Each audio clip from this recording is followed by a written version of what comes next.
just these few short scriptures, that I have established that there are three different heavens, three different levels that do exist. Now the problem is, one, with flat earthers will fail to tell you that the Hebrew word for heaven is shamayim, Old Testament 8064, is the one word used for all three heavens. So this is a pattern that can be typical and can trip us up if we're not aware of all of the scriptures pertaining to the same topic or subject. In doing this, we can see, even in Genesis 1 account of creation, that all three heavens and firmaments are being described in the initial creation story.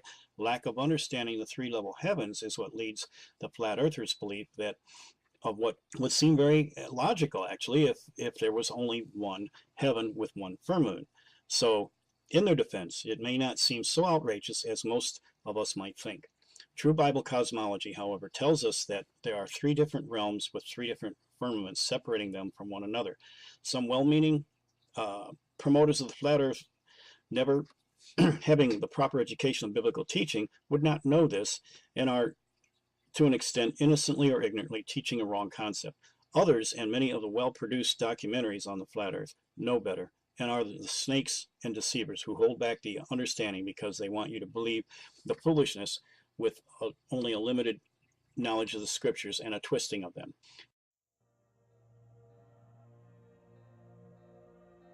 Okay, so I'm putting out a response to Jim Wilhelmsen and his video that he just put out on the flat earth. It's over an hour long. Not because I want to single him out and make it some sort of petty thing. I'm not trying to attack him personally. I have a lot of respect for him as a prophecy teacher and a researcher, and I've been actually following his material for many years now. And so when I saw him come out with this video, I was, of course, wanted to check it out right away. And I just feel led to just respond to a few basic points from his video, not because I'm just trying to single him out, but rather because I think it really does serve as like just a perfect illustration of some very key points that I think are honestly points of real major misunderstanding across the board by a number of people, and especially within the Bible prophecy, arena. And so I think this is just kind of a perfect vehicle to hit on a lot of issues that have been kind of nagging at me ever since I started looking into this, to be honest. And so here we go. In that first section, he starts off by talking about how one of the major problems with flat earthers is that he basically makes the accusation that they are ignorant about the fact that the Bible describes three, the first, second, and third heavens, and that this flat earth cosmology is just basically this sort of simplistic, completely materialistic idea of, the Truman Show dome, with, the heavens just being one heavens of whatever's inside the dome, and then like that there's one firmament in the one heaven. And so he spends a lot of time attacking this and contrasting that to the idea of the conventional prophecy, or the conventional cosmology of the 20th century for most Bible scholars has been this idea that the first heaven is the atmosphere, the second heaven is outer space, and that the third heaven is heaven, where the highest heaven where God lives, or at least a higher heaven than just even outer space.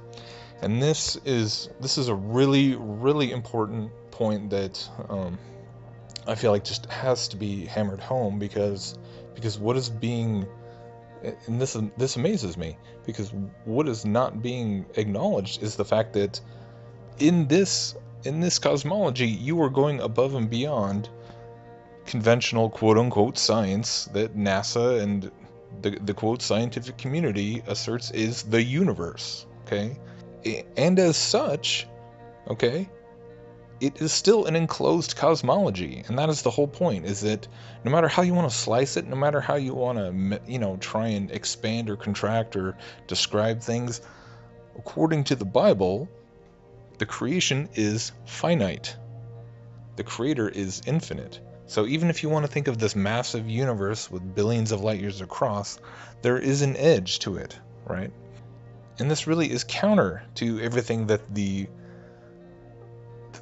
NASA scientists and the the physicists and all the atheistic cosmologists are going to tell you, and that are going to insist is true from their abstract mathematical calculations, right? Because to them, the universe essentially is infinite. There's nothing to say that it's not, that it can expand forever. And of course, there's those who will say that at some point it's going to come back, it's going to start contracting and implode back in on itself or whatever. But the point is that what Wilhelmsen is really revealing here is, I think, something that is shared by a lot of Bible scholars and prophecy teachers and such, who basically think that the flat Earth model does not incorporate this hyperdimensional aspect to cosmology to it, when in fact it is nothing could be further from the truth. And this is what has just aggravated me to no end ever since the very beginning, when I got into this research and I heard the first thing I listened to after Mark Sargent was Rob Skiba talking to Josh Peck. And they talked for several hours about the flat Earth and everything. And I thought for sure that, this is going to be such a great conversation, because Josh Peck is all about the quantum physics and hyperdimensions and all the stuff that I've been really getting interested in. And I thought, these two topics just have there's so much overlap, and they're I just thought it was going to be this amazing conversation, and they didn't even get into that.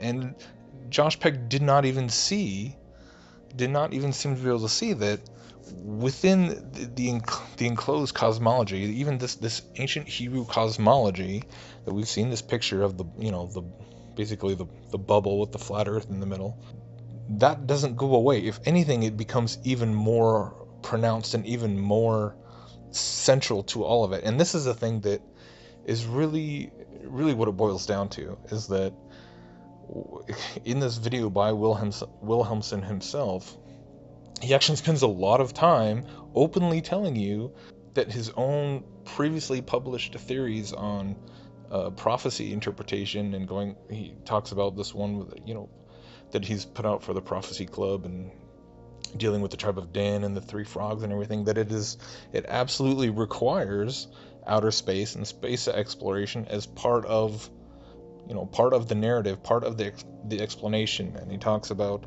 colleagues such as David Flynn and all these other guys that we're all well aware of. And this is what I think is a real stumbling block to a lot of guys like this, because they've spent so many years digging into things like, there's some kind of secret space program, and that there's the UFO deception and the hyperdimensionality and wormholes and all these things, which he talks about here, and how it's almost as if they think that all this research, like to even consider flat Earth, that they have to just throw the baby out with the bathwater, because he himself will tell you that, like, his whole interpretation of all these things with dimensions is all hinges around gravitational theory. And so that's the lens that he is, he's taken something from conventional science, but then taking it far beyond what conventional science says. But then we'll turn around and talk about people who the fact that we were measuring curvature and not able to detect curvature, that's pseudoscience. And yet you're talking about CERN. You can speculate about CERN and things on Mars and secret space programs and all these other things that not to mention the fact that he's talking about the Book of Enoch, and there's a lot of people out there that have a hard time with the Book of Enoch, but Jim Wilhelmsen is not one of them.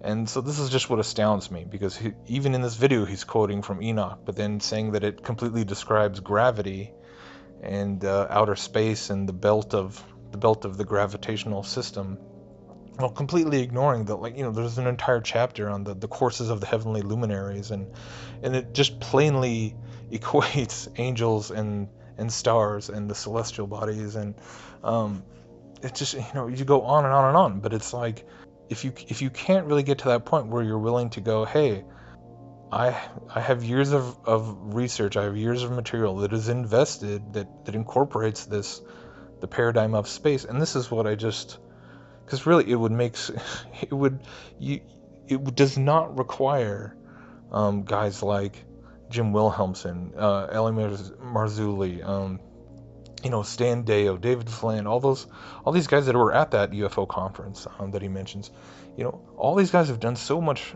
amazing research on the UFO deception and the occult and all these connections that to disregard space as to disregard the to say that the moon landings were fake or that the ISS and these things does not render all that research as being worthless. If anything, it just makes it make that much more sense because we're talking about the spiritual realm.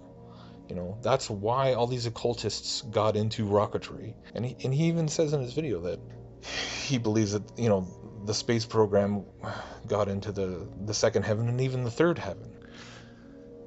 And when I get to that point, and when I hear this kind of thing being said, it's just that is the point where I just honestly start to feel a little bit depressed, because I feel like this is the side, because this is the area where somehow, as Christians who are seriously taking a look at flat Earth, are still failing and still not able to get so many of these people on board and see how much it just absolutely, if anything, it validates the work of guys like Wilhelmsen and so many others so much, and yet some of those guys are the most adamantly opposed to it, because they spent years trying to synthesize their theories and their research with certain aspects of what is coming out of Freemasonic organizations like NASA, and trying to walk this thin line. And it's a lot of humble pie for some people to have to eat. And I can't say I know what it's like to be faced with that kind of pressure. I've put up videos for less than a year, and I've speculated about a number of things, but yeah, I could be wrong about any number of them. And I don't know what it's like to have written books and done conferences and had my own podcast and be so invested in certain things to where you just it's easy to talk about being willing to examine one's own work.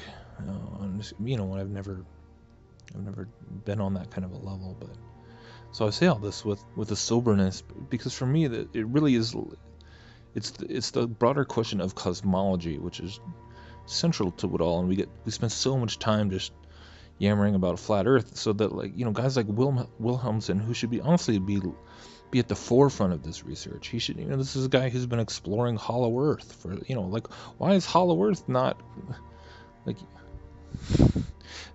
as if that's not completely contrary to everything that modern science tells you about the globe and about how all of science works and gravity. Do you think the hollow Earth doesn't fly in the face of gravitational theory just as much? I mean, come on.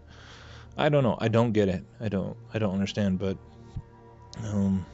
if anything, I feel like this just compels me to get more serious about explaining just how compelling the idea of hyperdimensional cosmology within the firmament, that is, we're not just talking about some metal dome over our heads that with a manhole in the top that you pop out and get to God. That we're talking about dimensional realities, spiritual realms that are somehow within an enclosed system.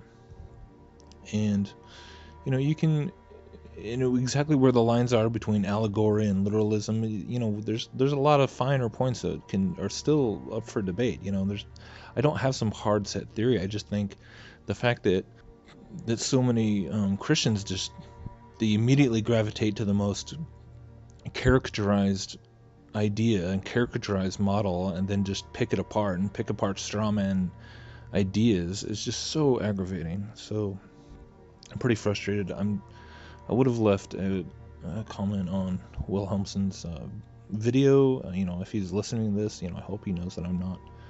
I see him as a brother. I see him as somebody that I'd love to sit and have a conversation with. But their comments were not open on the video, so hopefully some good comes of this. Okay, so I'm putting out a response to Jim Wilhelmsen and his video that he just put out on the flat Earth. It's over an hour long.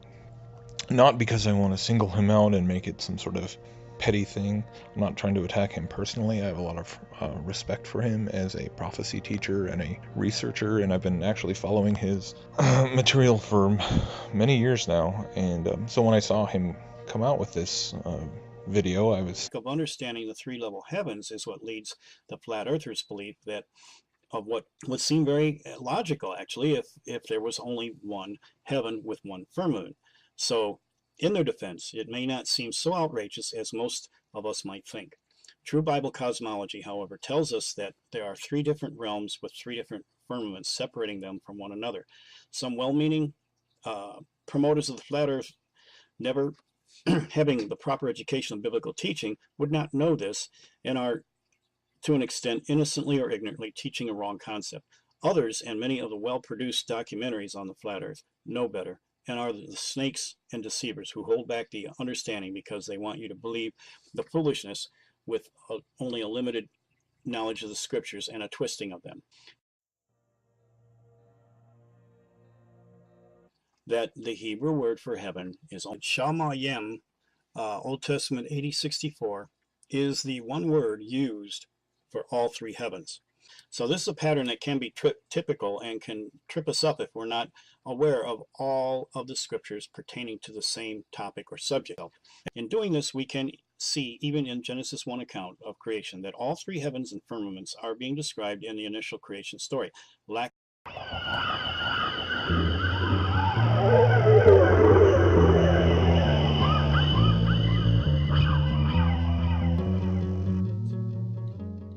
hope in just these few short scriptures that I have established that there are three different heavens, three different levels that do exist. Now the problem is, one, with flat earthers will fail to tell you